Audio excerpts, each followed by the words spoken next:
Alrighty, what's going on? It is Blake here. Today we are here to talk about Final Fantasy 13. Um, well, where to begin?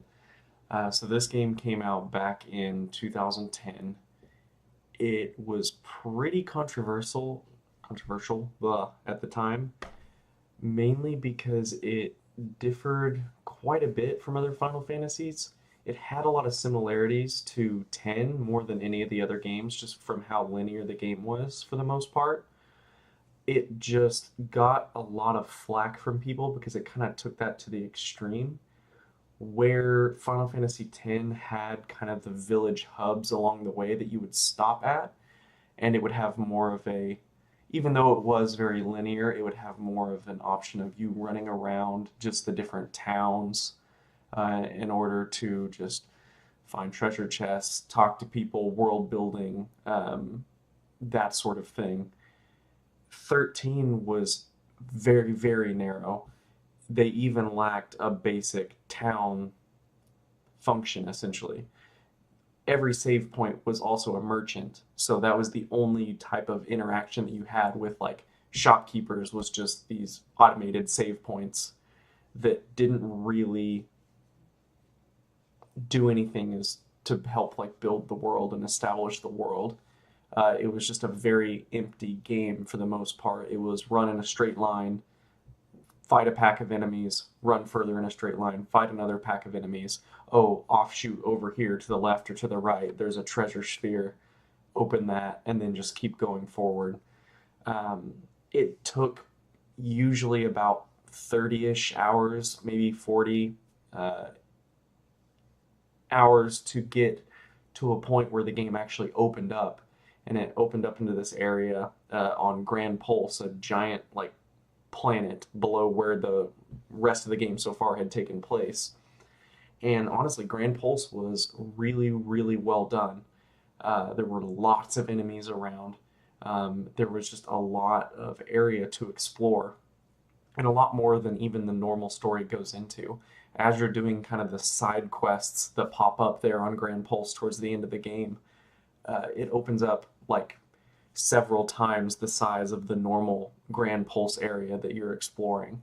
So it was really weird to see that once you get so far into the game, it actually opens up, but at the same time, it's still pretty narrow because it's kind of hidden behind these hurdles that you have to jump over and doing these side quest missions to unlock those different areas. Um, I played the game when it initially came out. I did beat it. It took, if I remember right, like a week or two for me to play through it. My save file I was looking at from 2010 had like 48 hours on it. I had just cleared the game and not really done much else in the way of side quests or grinding. So I mean, it realistically probably took me about 40, 45 hours to clear it. This time I was actually playing it again to go for the platinum, and because of one of the trophies, which just involves basically getting every item, every weapon and accessory. Let me make this a little better. It took a lot of work, and I wanted to be sure that I could actually get every item. There are certain items that you can miss out on by just not picking up the treasure sphere that they're in. And I just wanted to make sure that that didn't happen. So I started the file over from scratch. It took, if I remember correctly, about 90 hours of playtime. That was what was on the file, but in all reality, with me resetting the game near the very end, just when I was grinding specific enemies for like specific drops that they had, it was probably closer to about 105, 110 hours overall. The game is really good in a lot of areas, and it's just really punishing in others.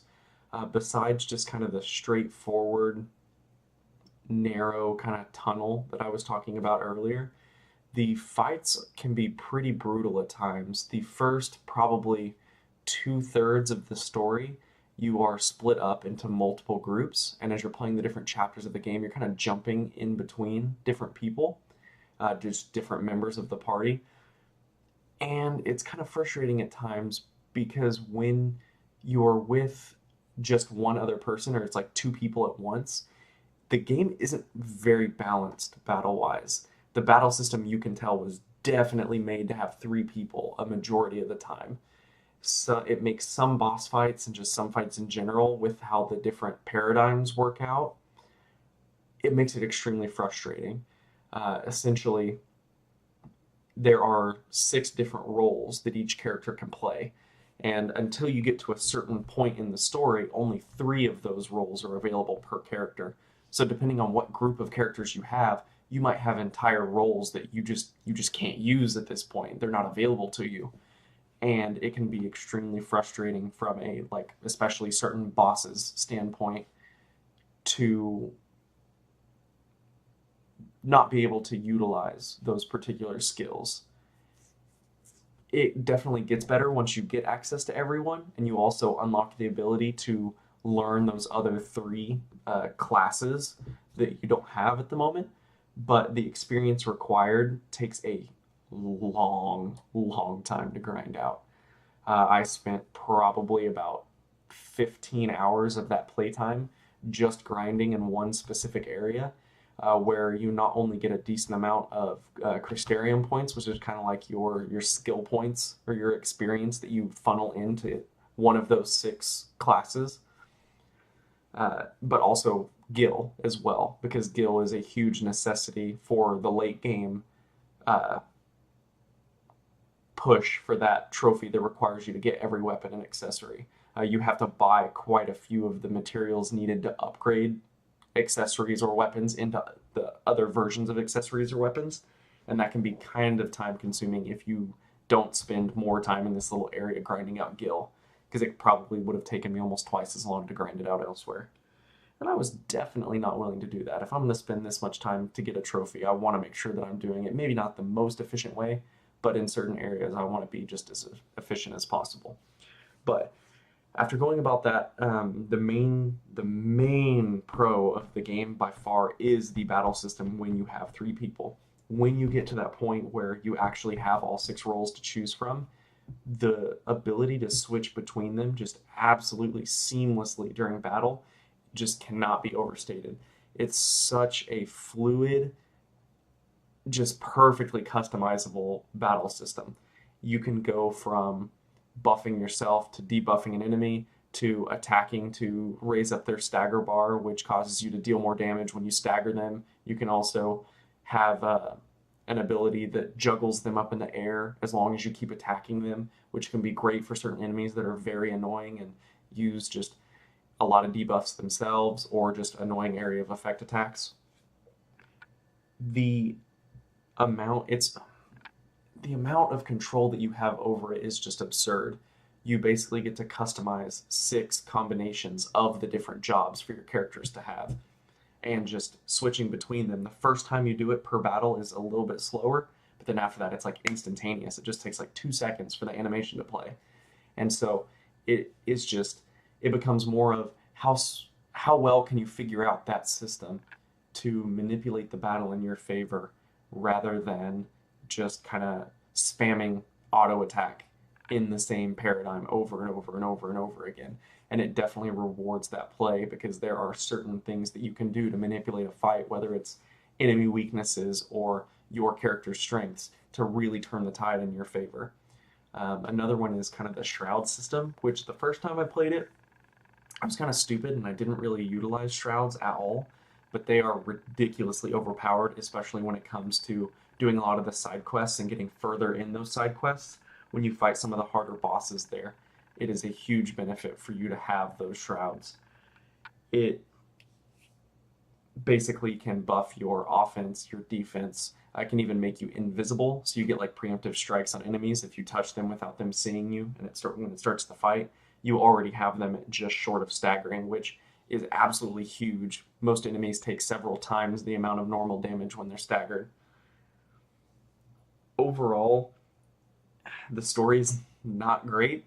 It's much better the second time around playing through the entire thing once I already knew what was going on, since I played it before. But one thing that can be kind of frustrating, it purposely leaves out a lot of information until very, very late in the game. And for most people that don't just spam through the game in a matter of days, some people it takes weeks or months to get that far, they have no idea what's going on. They tried to play up this, I don't know, crazy elaborate plan, and when you play it fast enough, it's great, but for the vast majority of people, it just makes no sense. The naming could also be better with the Xiii, Xiii, all that stuff. It can be kind of annoying at times. I just remember when I was first reading stuff about the game, when they were releasing articles about the story, it made no damn sense, and playing it until I got near the very end did not help that at all. Overall, it is definitely like worthy of the Final Fantasy name. I'm interested to see kind of what other people would think if they went back and played it now. It does age pretty well. It still looks fantastic. The graphics are way better than I thought they were going to be. Considering it's a PS3 game, it is a gorgeous looking PS3 game. You could definitely compare it to some games on PS4, and you would not have any problems with that. I'm very interested to see if the rumors of it coming out, that whole trilogy on PS4, are true, because that would be great if they were. All in all, it's a good game. It's much better than most people give it credit for. It is kind of ridiculous that you have to get 30-ish, 40-ish hours into the game in order for it to open up. But if you do end up sinking that time into it, it is usually worth it. I just know that it is absolutely insane for you to ask someone to put that much in a game that they wouldn't enjoy. Obviously, you play it for a couple hours, it's not for you, you'll know that.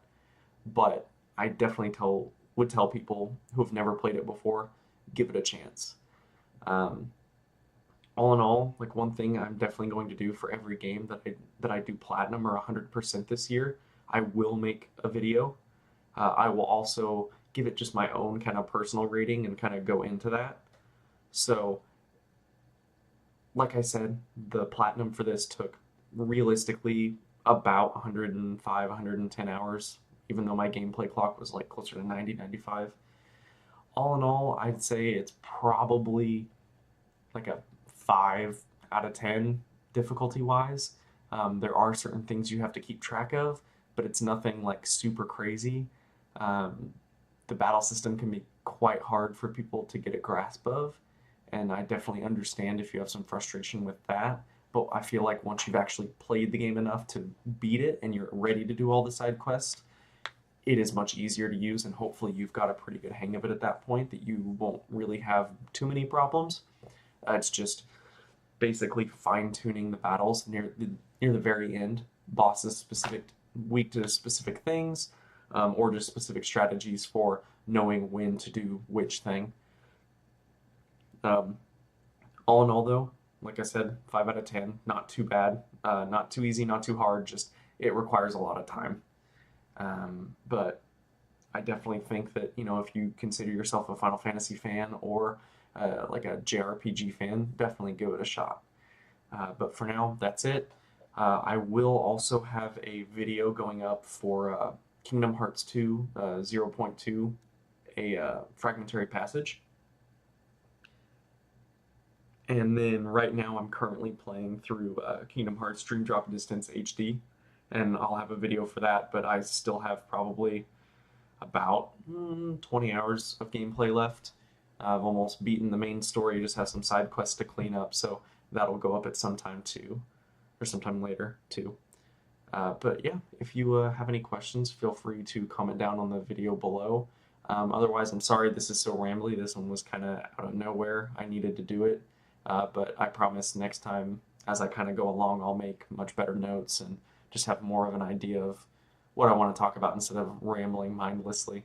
So take it easy. If you need anything, subscribe to my channel here. You can follow me on Twitter. I'm at BlakeWilhelm37. You can follow me on Instagram. I post there decently too, at Bleakers37. Yeah, just feel free to follow me there. If you need anything else, just let me know. Take it easy, guys.